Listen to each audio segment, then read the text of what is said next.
area. Like, it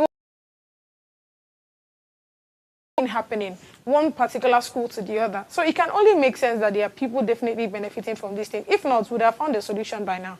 Yes.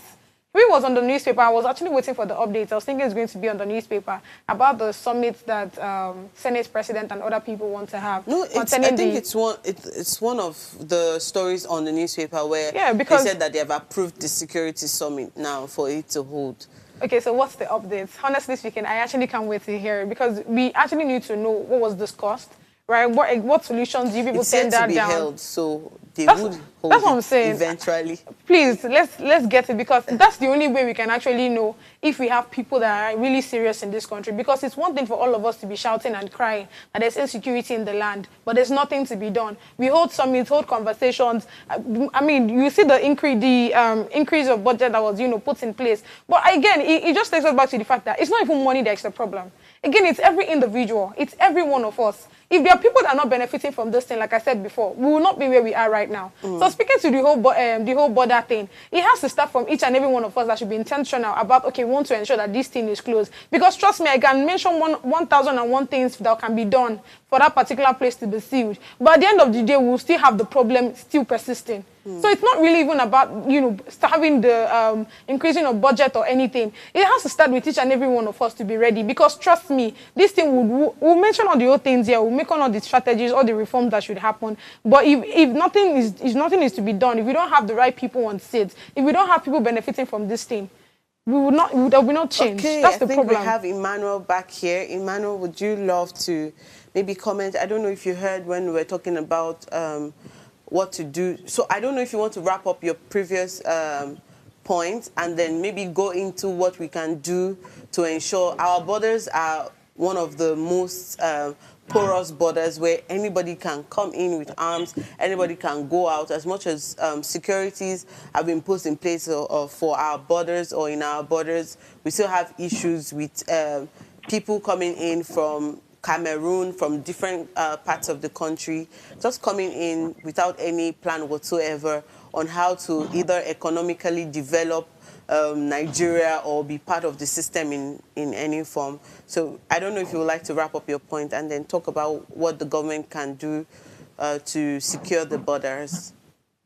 Okay, so as I was saying, if you look at the number of times that children were arrested at different places, you'll be looking at, if for those that travel by road, there's hardly any road you go for some kilometers that you won't find a checkpoint here or there.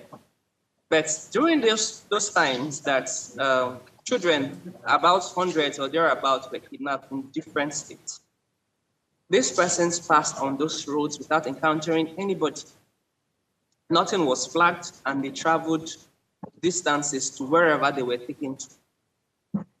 How possible is that? It means some persons were involved at some places, and then after some time, there were also a particular scenario, if we have also paid attention, a particular case where some students were kidnapped, and then was it the following day or thereabout, they were allegedly being returned. And the process is most times is not really being explained.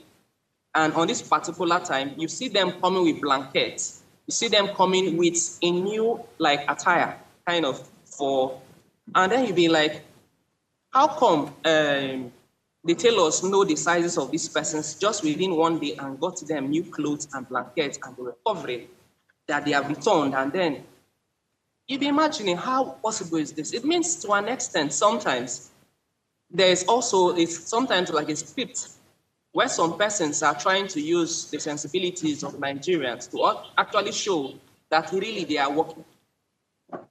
I remember last year there were several times where drones of the military were manhandled and ended up killing citizens, not criminals, citizens. You can check that up more than 5 different times. Drones or things handled by the military ended up killing citizens in different places and sometimes at an ungodly hour. But you hardly see them because these drones were not bought to actually come and harm citizens. They were bought to come and harm or fight against criminals. Why can't these drones find themselves to the places of these criminals to harm them and actually help in arresting them or reducing these crimes in such locations? So you are looking at more like a synergy. Can you also look at the side of the when Kumi was going to go and mediate for ransom and all that? Security agencies were actually following him to those locations. So it shows more like, just like I said earlier, about the willingness. And we spoke about also the borders. The borders have been porous over time. And unfortunately, the military have left this primary focus or trying to fight against external invasion into the country, and they have concentrated in doing the work of police. Because if you look at these places, I think Cross River, was it Delta? Communal clashes is it's being handled now by the military.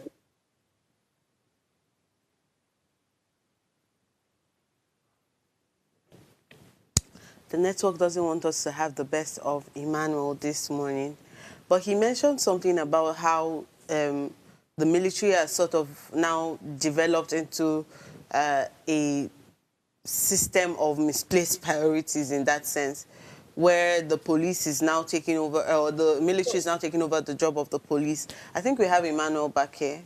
Hi, Emmanuel. We should be paying attention to how we can have a synergy between both countries that we are sharing borders with. Because there are a couple of times where there have been reports that these persons invade the country, and when there's counterattack, they go back into such countries. But if there's a collaborative intervention, when they are going back, the military at such places we can count on them. At those points, we end up arresting or apprehending those criminals at those times. But you rarely hear about a meeting where you bring all these heads together in trying to address this concept. So that has been another issue. There have also been issues where criminals went through, I think, Cross River, they're about to attack.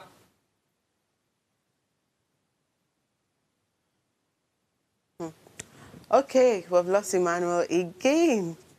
But I wanted to ask him about community policing, because we've had series of Amotekun, we've had people now starting to develop their own groups to start attacking or to start protecting their communities in that sense. I want to look towards how these people can collaborate with the military. The military, in some videos online, you see how much work they are doing, with them being killed, with them being bombed, with so much leaving their homes to some of these areas, and then some never hear of them anymore.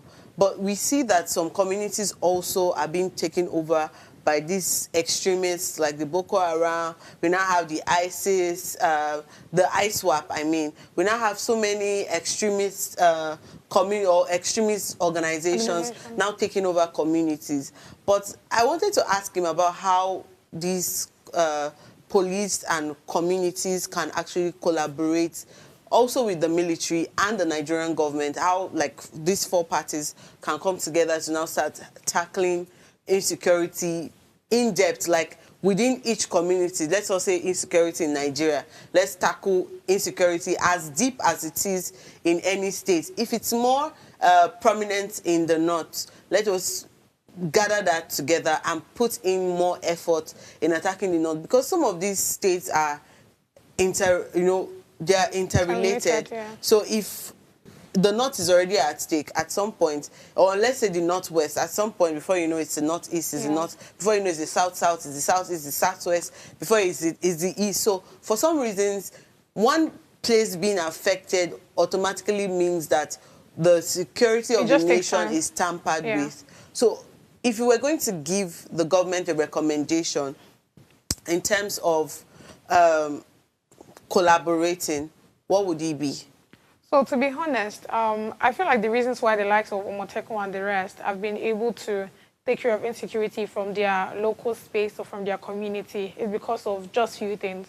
One, nobody there has any interest or would gain anything if one person's gen get missing. That's one. Two, everybody's intentional about safety. Now, a friend of mine, just like you praised them, she was also, because I went to her place. She does my lashes and all of that. And I noticed that her gen she kept it outside and all of that. And we know how it is back there in Ajigule that your gen cannot be outside, especially when it's, over the night and or anything can happen. Do you understand what I'm saying? So when I saw it there, I'm like, wait, baby, you know they fear, what's going on? And then she's like, oh, there's this guys that take care of this place, so there's no how. In short, they have really assured me that there's no how anybody will come into this place without anybody knowing. Do you understand? And if at all something happens to the gen, it's somebody from this place. So you can see how they've taken security from 0 to 100. Like, everybody is being cautious. Everybody now knows. And they pay this guy I don't know how they pay them, but I mean, they ensure that they themselves are properly taken care of. Do you understand what I'm saying? So imagine we now have intentional people from the government angle, from the military and all of that. And just like he said, going back to what he said, I actually understand the whole misplaced priority because, again, I think there was a guest we had on the show one time that was telling us that these police officers the reason why you see top persons and you see police officers following them because of how it was back in those days. Do you understand? So we have to go back to what exactly is their job. Yes, we have to go back there. What exactly did he find? I think that's something that Emmanuel mentioned. And I think I would like him to expatiate on that, right? Because now we need to understand what exactly the conversation was when we moved from the military era down to what we are right now. He's saying that there might have been a conversation. Yes, that's what it is. I'm not sure he can give us categorically full details. But honestly, what was said. No, but honestly, whatever that is probably one of the reasons why we are actually where we are. Because again, the least we can do is fight for ourselves, just like we have the Omotekun. But really, we're supposed to have this military people so that they are supposed to be there to ensure that we are secured, our properties, everything, our life, right? Not that we just have people actually like the police officers, we just have them stayed in their station and they really don't even know what's going on. I don't know if you get what I'm saying. Yes, so until we are able to now go back to square one to say, okay, what exactly happened? The drawing board, what exactly happened? What conversation did they have? Then we will not know where to even start combating this whole thing. So I would love to hear from our audiences to also hear what they have to say about tackling insecurity issues in Nigeria and how it has led to economic downfall and how we can even improve the economic development of Nigeria. We'll go on a quick break right now. When we return, we'll come back again with our expert guests to continue this conversation. Please stay with us.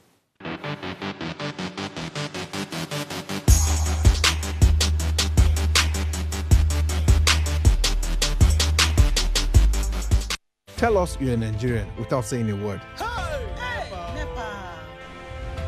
Energy security is one of the most pressing issues for many developing countries like Nigeria. And if there's going to be any meaningful progress, addressing our energy issues is non-negotiable. I need to see light from my house. Make them do something. Band A is expensive. I literally have to turn off all my appliances just to reduce costs. We need light. Introducing the Energy Outlook, your go-to show for everything energy. Every week, we'll bring you the latest insights, innovation, and in-depth analysis of Nigeria's energy sector. From policy discussions to regulatory insights, we'll analyze the key decisions influencing growth and sustainability in the energy sector. We'll bring you the human stories behind the headlines, giving you a personal perspective on the broader energy challenges. Join me every Friday at 6 p.m. for the Energy Outlook, your guide to the future of energy, where energy means business.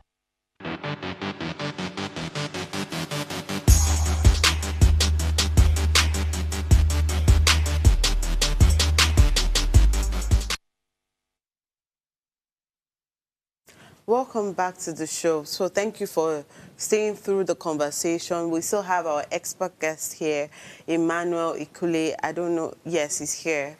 Perfect. So I don't know if you want to still wrap up your point so that we can move on from there. I was giving an example about how porous our borders are for criminals to be able to pass through certain locations to the point of even going to attack another country, which was Cameroon. And if you look at these cases or these scenarios, whenever they happen, these persons go in mass to a particular location and come back. There's no local governments in Nigeria that do not have police stations. There's no states that don't have military presence till date. We still have other paramilitary agencies that also exist or work in these various states with vigilante and among others. So they are aware if there's any attack through any location, the community is there because this vigilante are part of those communities. But another thing maybe you also be looking at is the absence of synergy between the police, the military, and these paramilitary organizations within the country. Because if really they are working together hand in hand, then it should also be easy for them to share intel. But anytime they meet, you are looking at one person trying to claim superiority over the other agency instead of looking at how they can enhance the skills or the competencies or the information from the different groups to improve the security situation in that particular area or by extension, Nigeria. So this has been a lot of issues. And if you're also looking at addressing some of these concerns, there have been talks about community police relationship, which has been something that have been absent over time. I remember 2 years back, we visited a particular community in Ogun State, where they were at crossroads with the police in the particular location. And we spoke to them about having a town hall meeting and inviting the DPO of that police station that was working in that such a committee.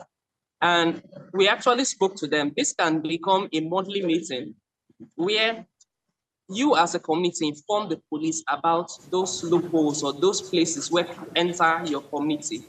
And if there have been issues or police abuses in your community, you inform the police. This is direct communication monthly. And then the police on their own also inform you if your children or there are certain persons, criminals, coming through your community.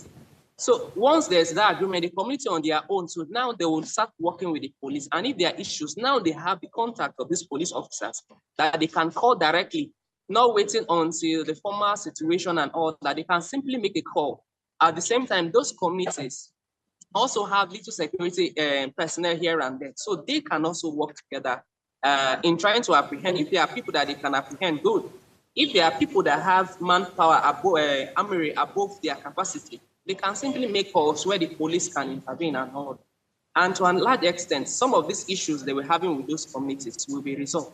And they were very happy that something like that actually started. And I'll also give a scenario. When I was growing up also, we have this vigilante that were working and they were from the community. In the night, they will be awake. If they see you roaming around, or particularly the people that were going to people's houses to steal things, they arrest these people and keep them till morning. And in the morning time, they invite such families to come and identify if things were missing and how they apprehended this person from their compound and all. And to a large extent, crime activities reduced. And they were working with the police. Once they arrest you, they keep you till morning, and then invite also the police. In the morning time, they'll come and arrest this person, and they follow through to ensure that justice has been done. And to a large extent, we're more like having a crime-free area, because once you know very well, once you are going to that particular location to do anything, you will not go out. Right. There will certainly be people that will arrest you. And even as citizens in that area, if they find that you are consistently coming late in the night, they will even more like hold you to join them in doing their work. And they only free you in the morning to go home. So everybody, to an extent, the work of security is not just the work of security agencies. Everybody's business, because it affects you directly or indirectly. It affects your work. If you are being robbed, it affects even your output at your place of work. So it's a synergy by everybody. Community, the police and policing agencies cannot do without law enforcement officers, and law enforcement officers cannot feel that on their own they can address it. If they have, or they have their capacity, by now they should have addressed this consent. So another thing again is this: when you also operate without timelines, that is why in our places of work and all that, why there is an achievement, why there is growth, is because there is timeline for everything. That should also be pushed to law enforcement officers. If before you are given the positions of service chief, you should have a plethora of achievements that you have achieved. Somebody was querying some time back that how come we have generals in Nigeria that have not won any war? In other climes, you see people winning wars or things before they are being given certain positions. But now, you just see, despite the failure in policing the communities, you still see promotions every day, week in, week out, every month. You see reports of promotions, and then you're imagining what is actually warranting those promotions. If lives are being killed daily and you are promoting people, what is the primary essence of security agencies? Again, budgetary allocations are increasing yearly, but the output as concerns the protection of lives and property, or by extension, a development in economy, it's going on the downturn. So there's a crying need first for the government to start paying attention, not just for money or for second term, because you keep looking at politicians. Once after the first year is done, their whole attention is how can I come back for second term? Not thinking about what should be fixed in that particular country, not trying to see how issues of unemployment can be addressed, because issues of unemployment also leads to issues of increase in crime, because people must feed. And if you don't provide or don't harness those talents, they will actually be recruited for crime. So there should be opportunities for jobs. And how can this happen? There are certain states that have a lot of productions. We're talking about how the impact of this can lead to affect economy. You are looking at states with, I'll give an example because of the topic. You are looking at Benue State, for example. You produce a lot of yam. Is there any company that should be processing this yam? Can there be opportunities where this yam can be transported, exported, that in turn serves as revenue for the state? You are looking at tomatoes, you are looking at oranges being wasted yearly. Can there be juice factory and all that in this state? This will give room for employment. This will also give room for economic growth. But when there is insecurity in all those places, it prevents farmers from going to the farm. So that is why it's so important that the federal government should stop paying lip services. Give ultimatum to security agencies. Give them 1 month to 2 months to 3 months, depending on the location and depending on the crisis situation in that particular location. Give them timelines to work. CPs that are failing to do this work should be replaced and maybe changed for other states to bring competent hands into such locations. And if service chiefs are also failing, can new ones be given the opportunity? Can the younger ones in the ranks be given opportunities to handle or head such operations and give us results? We see what is happening in Burkina Faso currently. We also need new innovative hands to handle that. And we should work on synergy. Without it, we will only be going around in circles and no achievement. I already spoke about our country working with neighboring countries also, for us to have this synergy at that level also in handling these issues. And last but not the least, accountability. There's rarely signs of people that have been arrested for crimes. Once in a while, you hear that the military have arrested Boko Haram, and after some time, you hear that they are rehabilitating them and they free them. Do we have the military now turned to do the work of the judiciary? Because it's not their work. If crime is not being punished, more persons will actually invest in it. And that is what we are finding in Nigeria. Other countries don't feel murderers. They don't free them. They sentence them to death or life imprisonment. We should do the same, at least for this time. So people that have been involved in crime within the country should be sentenced. With that, it will serve as deterrent for other persons involving in crime. But this issue of just arresting murderers and you just free them like that, no punishment, no nothing, more persons will queue into it. And a lot of persons have been cashing out. Look at some money is being paid through banks. And then you're also asking about EFCC. How come the banks and EFCC have not been able to track this? And if they are tracking the circle or the channels through which this money passes, how come there's also no arrest in relating to Boko Haram? Outside the physical presence that they come to give them money directly. And even places where they give this money directly, how do they use this money? They certainly go to the markets. Lakurawa, was it last December, was going around distributing food to the community. The same Lakurawa still collect rent in areas of Avis, Sokoto and the rest. They still collect rent from citizens. The government is aware. So you also take make agreements of giving a particular percentage of your farm. The military, they are aware of this. These people make videos saying what they want to do and how they will do it, and they still do it. But you, a normal citizen, come on platform and criticize the military or the police, immediately you'll be picked from your location. It means they can also track your GPS wherever you are, pick you up. So why can't they be able to use this knowledge and this capacity in tracking criminals? So there are a lot of questions, but the government, first of all, need to have that political will to be able to bring this order novel ideas to fit in Thank for you the very growth of the much. country. Thank you very much, Emmanuel. You have made so much claims and examples, and unfortunately we cannot even extend this show longer than we already have. But thank you for joining us on the show. I hope we can have further conversations about how we can also tackle insecurity in Nigeria, and I hope to have you again some other time. So thank you very much for joining us on the show. And of course, to God's Beauty, thank you for joining us. Thank you so much, and Ikule. giving your insightful contribution. And to our viewers, thank you for joining us on this important discussion. Do ensure you subscribe to our YouTube channel at Official Upgrade TV. You can interact with us further, and we'll see you again tomorrow for another hot topic. Bye-bye.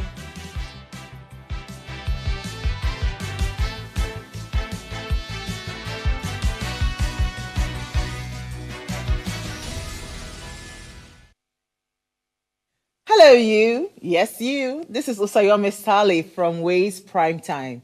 Now, we appreciate your continued support for watching our content, following us across all our social media.